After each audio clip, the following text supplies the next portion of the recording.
Sveiki, mėly klausytojai. Su jumis iš galerijos Balta Balta sveikinasi tinklalaidė Autoriaus diena ir aš, žurnalistė Milda Paukštė. Šįkart čia savo kūrybą pristato autorė Milda Simanavičiūtė. Keramikos kūriniais ir bendro projekto Planeta Pi nuotraukomis jį kviečia persikelti į užburtą mišką. Magišką, rituališką, kartais ir žiaurų. Tik neišsigąskite.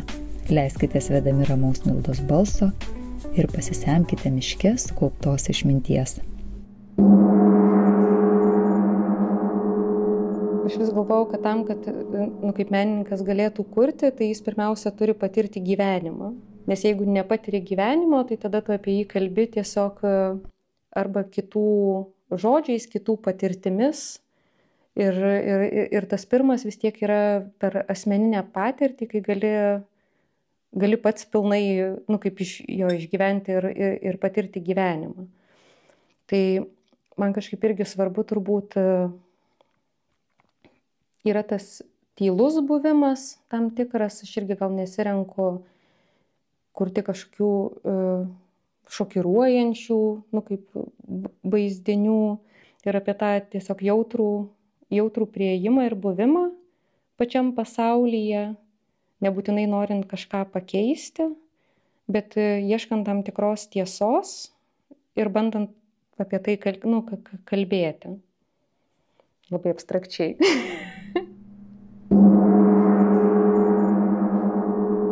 Man atrodo, kai esi jaunas, tai turi labai daug ir fantazijos, ir tos patirties trūkumo, apie tai, kas yra tas menas.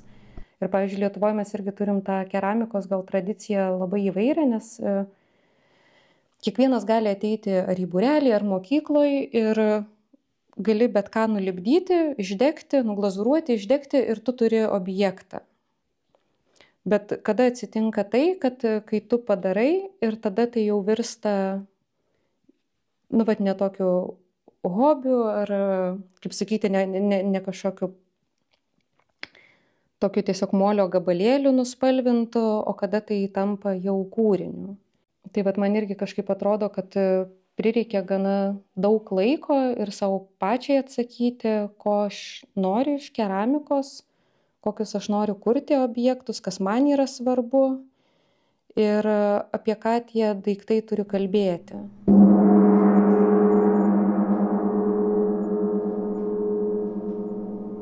Mes turėjome galeriją apie 4 metus Vilniuje, Visų Šventųjų gatvėje. Ten buvo toks hostelis Jamaika, kur dabar jau nebėra jo. Ir mūsų galerija Medusa buvo irgi kartu su Pauliu Marlausku. Turėjom ir tada prasidėjo pandemija ir mes tiesiog išvažiavom į mišką. Ir kadangi aš šiaip esu kaip ir Vilnietė ir tos patirties kaime nebuvo daug, tai visas ir malkų kapojimas, daržų atsiradimas, miškas buvo labai įdomus tas visas procesas, to santykio ieškojimo, kaip save visai kitoj aplinkoj matai. Ir kadangi irgi tų žmonių nebuvo, kaip pavyzdžiui mieste visą laiką mes susitinkam, bendraujam. Ir manau, kad tai daro pakankamai didelę įtaką žmogui, formuojantis ir charakterį, ir tam tikrus gal ir kūrybinius sprendimus priiminėjant. Tai buvo labai įdomi patirtis tiesiog, o kas būna, kai pasilieki vienas.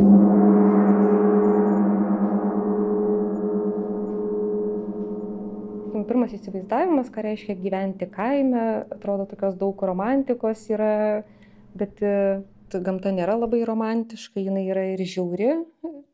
Kai matai tą visą vyksmą, tokį, nes galbūt irgi mano pasirinkti tam tikri irgi objektai, kuriuos ir parodoj mato, tai pavyzdžiui yra tas bebro kailis, tai aš jį pati išdirbau.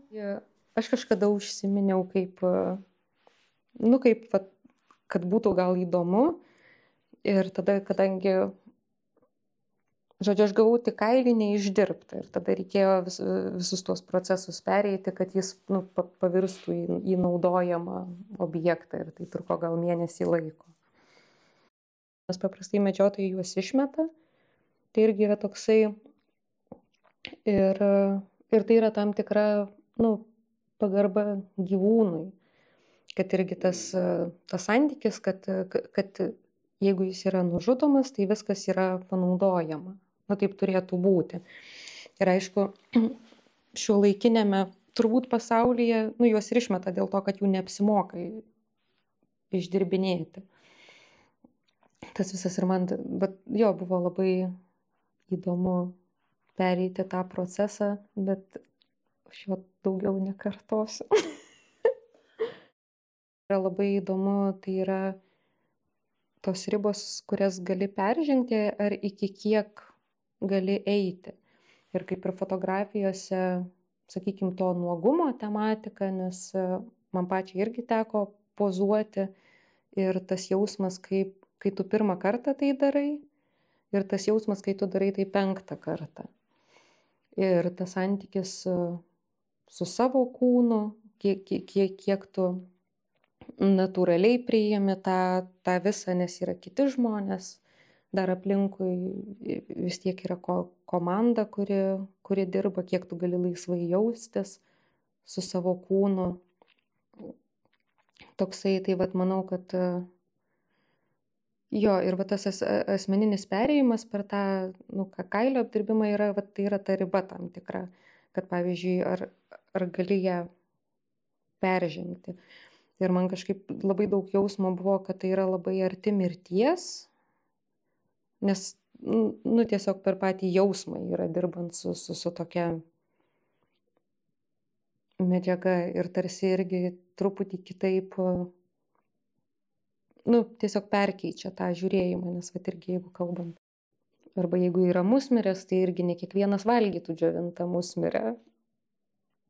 Toksai ir ar valgytum ar nevalgytum, kur ta riba yra tavo. Vienas dalykas, kurį turi gyvendamas kaime, turi laiką. Ir tas laikas jis yra begalinis. Nes atsibundant kiekvieną dieną yra nauja diena, bet jinai yra tuo pačiu ir ta pati kaip vakar. Nes nėra jokių atskaitos taškų.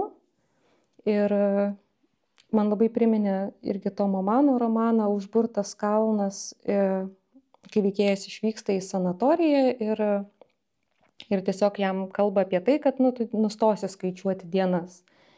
Ir iš tikrųjų buvo ta būsena ir dabar dar pagaunu save, kad nežinai yra kelintadienis, nežinai, kaip sakyti, nei kelintadienis, nei kuris mėnesis, toksai kartais, nes yra tiesiog diena, dar viena diena. Kad tas kartojimas yra tada, kai nereikia tau būti kažkur, tai kai niekas tavęs nespaudžia nieko daryti ir tu gali nieko neveikti. Tada gali savęs paklausti, ką tu iš tikrųjų nori daryti ir kas tau iš tikrųjų yra svarbu. Ir tik rasdamas tą vidinį atsakymą, nes turi būti verta. Nes yra ir taip gera būti. Nes šviečia saulė, yra miškas, yra upė, kurioje galima maudytis, yra puikūs žmonės aplinkui gyvena, su kuriais galima bendrauti. Ir tada tas visas ir kūryba, ir veiksmas jis tikrai turi eiti iš to vidinio žinojimo.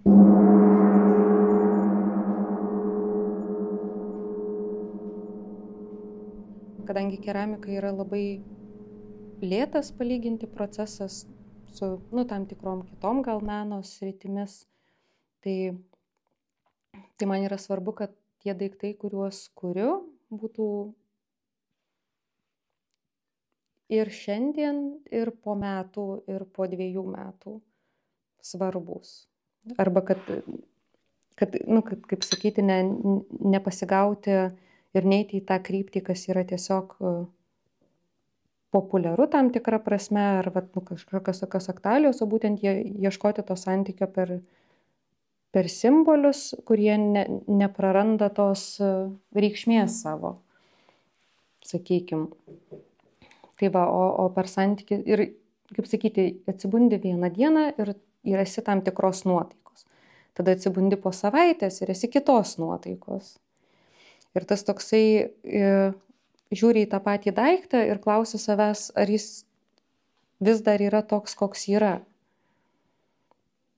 ar jis, kaip keičiasi, nes vat irgi yra, kad ir per žmonės ateina, sakykime, tam tikri ir pastebėjimai, arba taip, kaip jie patiria tą daiktą ir objektą, ir kartais atsiveria, kaip dar naujų sluoksnių.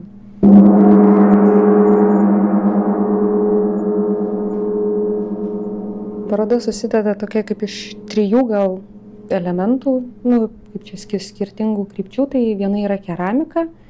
Tai aš pati, kadangi 2 metus mokiausi keramiką ir perstojau ir baigiau skulptūrą, tai pati keramika visą laiką jinai buvo šalia. Ir irgi yra žmonės, kurie atvedė galbūt iki jos. Ir tada dar yra dalis nuotraukos, tai yra mūsų irgi bendras projektas 3 autorių, tai yra Pauliaus Arlausko, Sauliaus Kreišmano ir mano. Tai tas projektas truko 5 metus, tai aš irgi pristatau kaip dalį savo kūrybos, nes irgi bus ir video darbas pristatytas. Tai čia turbūt irgi yra apie tą bendradarbiavimo, kaip čia ta kryptis, kuri mane irgi labai domina, nes visą laiką dirbdamas su kitais žmonėmis gali sukurti tai, ko vienas niekada nebūtum padaręs.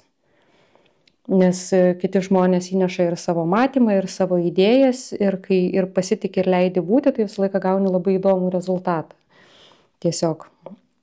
Tai va, ir dar yra tokių kaip taikomųjų darbų, tai yra ir auskarėliai, yra irgi su Paulium Arlausku darytas toksai iš jo piešinių perkelta į keramiką objektas, tas turkijos spalvos. Ir dar su Egle Pakštytė, tai mes turim, yra jos šuniukų nosys, tai mes irgi kolaboravomės, kad jinai, aišku, daugiau dega anagamą ir mažai su spalva dirba. Tai jos buvo forma, o mano spalviniai sprendimai. Tai mes irgi kažkaip tai labai įdomus, nes jinai su glazūra labai mažai dirba, o man spalva yra labai svarbi. Tokia, tai vat irgi, kad jai irgi gana įdomu buvo pamatyti, kaip jos darbai visai kitaip atrodo ryškiose spalvose, nes anagama yra daugiau žemiškos spalvos ir pelenų spalvos ir visai kitas koloritas. Toksai. Tai va, o pačios keramikos darbai ir gal ta idėja yra, tai yra apie tą laikotarpį ir gyvenimą miške.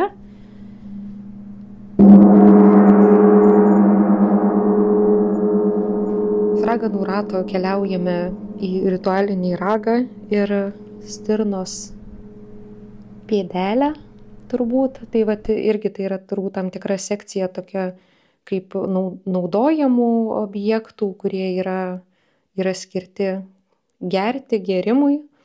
Tas jo toksai, su kuriais gali turėti tą, kaip čia tiesioginį ryšį per panaudojimą. O kiti daiktai, tai vat irgi netikėtai galbūt susisiejo tam tikri objektai, kur irgi atsiranda tam tikros naujos prasmės, kurių nemačiau. Tai vat irgi yra ranka ir speneliai atsiranda, tai irgi tas lietimo momentas išsiryškina turbūt per tą rankos objektą, nors jis pats irgi kalba apie kitus dalykus. Tai man gal irgi pačioje ekspozicijoje patinka, kad galima žaisti ir įvesti dar šiek tiek naujų prasmių. Pumpurai irgi gal tokie daugiau iš pasąmonės atėję, daugiau kaip tam tikras irgi va tas žydėjimo, išsiskleidimo dar nepilno, bet kas man irgi labai juos kuriant įdomu buvo, tai kaip minėjau, kad tai yra ir dėžutė, tai yra kaip ir toks tam tikras dekoratyvus objektas ant sienos, bet tuo pačiu jis turi tą tuštumą erdvę, kurią gali pripildyti tuo, kas tau yra svarbu. Ir kadangi tai yra tarsi maža slėptuvė, tai yra kiekvieno tas asmeninis santykis, kas ten turėtų būti. Ar tai yra, sakykime, mažas raktelis nuo kokios slapto stalčiaus, ar galbūt, kaip sakyti, jau žmogaus gali įdėti tarsi tenai savo paslaptį tam tikrą. Nes irgi jeigu kalbant apie medžiagiškumą, ir bet irgi tas mano santykį su pačia kūryba. Tai yra ne tik sugalvojimas, bet būtent kaip medžiaga gali padėti tą idėją išryškinti. Ir kadangi jie turi labai daug tos tekstūros, tokio lietimo ir tuo pačiu vizualiai atrodo trapus, tai turbūt kitiems žmonėms nekiltų mintis jų nukabinėti nuo sienos ir ieškoti, kas ten yra paslėpta. Bet keramika suteikia tą tvirtumą ir yra irgi tas kontrasto gal principas, kad yra trapumas ir tvirtumas ir tarsi tuo pačiu tokia apsauga savo tai slaptai buveiniai.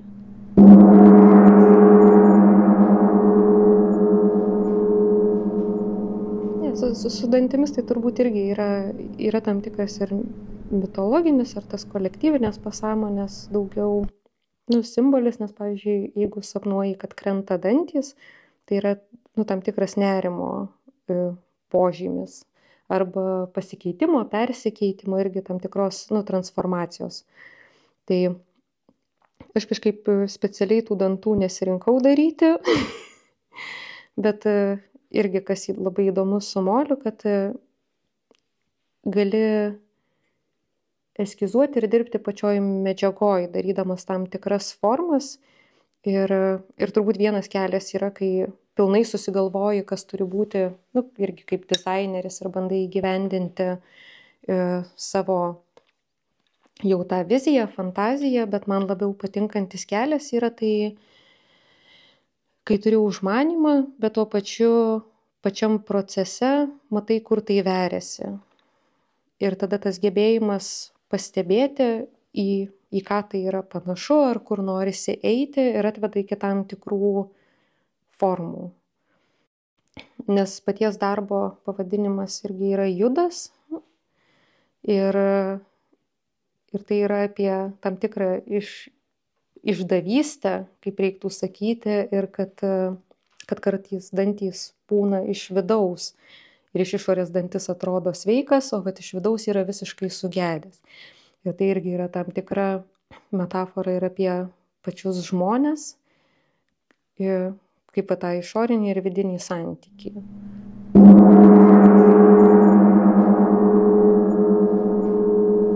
Taip, tai galbūt irgi kaip kūrėjai, kadangi man daug kas yra įdomu, tai irgi ir su balta buvo tas santykis, kaip ir to augalinio dažymo tam tikro, ir man visai patinka būti skirtingose sferose, išbandyti daugumą dalykų, vien todėl, kad galėčiau patirti ir išsigryninti tuo pačiu tą pačią keramiką.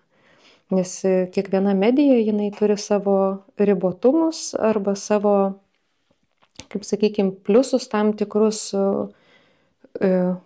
kas ją daro grinai, kaip būtent kodėl verta būtent iš tos medžiagos daryti. Tai fotografijose, aišku, yra irgi tas patyrimas pačio molio visai per kitą santykį. Tai yra neformuojant kažkokio objekto, bet būnant su pačia medžiaga. Ir irgi, aišku, fotografijose nepilnai tas galbūt atsispindi, bet tas molio traukimasis ant kūno, tas jo medžiagiškumas, ko, sakykime, dažai neturi. Tas visas ir kai bandai išsiplauti iš plaukų tą molio gumulą šaltam vandenį, toksai visiškai per medžiagą gali pilniau ją pajusti, kad suprastum, kas tai yra. Tai man kažkaip irgi, kadangi tos fotografijos yra ant sienos, tai yra toksai kaip sakykime, fonas tos mano parodos ir turbūt irgi ir lankytojui, turbūt gal daug aiškiau, nes viskas yra fotografuota mūsų miške ir toj gyvenamoj vietoje, tai yra kaip pajusti ir patirti to miško ir to fantastinio tokio pasaulio būti ir prie jos prisiliesti ir per vaizdinį tam tikrą, per objektus, per filmą, per bendravimą, tokį per įvairias rytis. Apskritai smagu, kad galima čia padaryti parodą. Ir aš manau, kad irgi ir kūrėjams, ir kas man yra svarbu, tai kai būni kūryboje ir jeigu ypač esi linkęs dirbti daugiau, kaip iš jausmo arba su tam tikrais projektais, tai yra norisi kartais to užbaigimo jausmo ir tam tikros šventės, kad tai įvyko ir kad gali tai pamatyti iš šono ir pasikviesti žmonės, kad jie irgi pamatytų. Ir tai duoda tam tikro kaip etapą kaip šventė ir kaip etapas užbaigimo pamatymo, nes visada per kitus žmonės gali pamatyti jų akimis tai, ką jie mato. Ir tada gali savo kūrybą patirti ne tik per patį kūrybos procesą ar per jau tą matymą, bet jau būtent kitų akimis. Ir sakykime, ką jie išskaito tuose darbuose, kaip jie juos patiria ir kartais, būtent, kad atsiveria arba įdomu, kad kai gali atrodyti, kad kai kuriuos darbus pavyko padaryti, bet jų neperskaito žmonės. Ir tada galima irgi sugrįžti į save, kad ar norisi taip kalbėti, ar norisi aiškiau kalbėti per tą irgi vizualinę kalbą, kad, kaip ir pati sakei, kad yra skirta kitam žmogui kūryba. Nes vienas yra priėjimas, kad tai yra, sakykime, asmeninė išraiška ir tada tiesiog kaip išsilieji, kaip yra irgi labai daug menininkų turbūt rašo, kaip čia jų vidiniai išgyvenimai, bet kartais tai tiesiog nepersiverčia į tą vizualinę kalbą, kad ir kiti galėtų patirti, nes tai yra per daug asmeninė patirtis. O man norisi, kad kiti žmonės irgi gebėtų išgyventi ir tada būtent per parodas gali labai turėti tą grįžtamąjį ryšį. Štai tokia šiandien tinklalaidė Autoriaus diena. Dėkoju Jums už kartu praleistą laiką ir kviečiu susiklausyti kitose tinklalaidės epizoduose ar susitikti Vilniaus senamiestyje, galerijoje Balta Balta. Projektą Autoriaus diena finansuoja Lietuvos kultūros taryba. Čia buvo žurnalistė Milda Paukštė. Iki malonaus.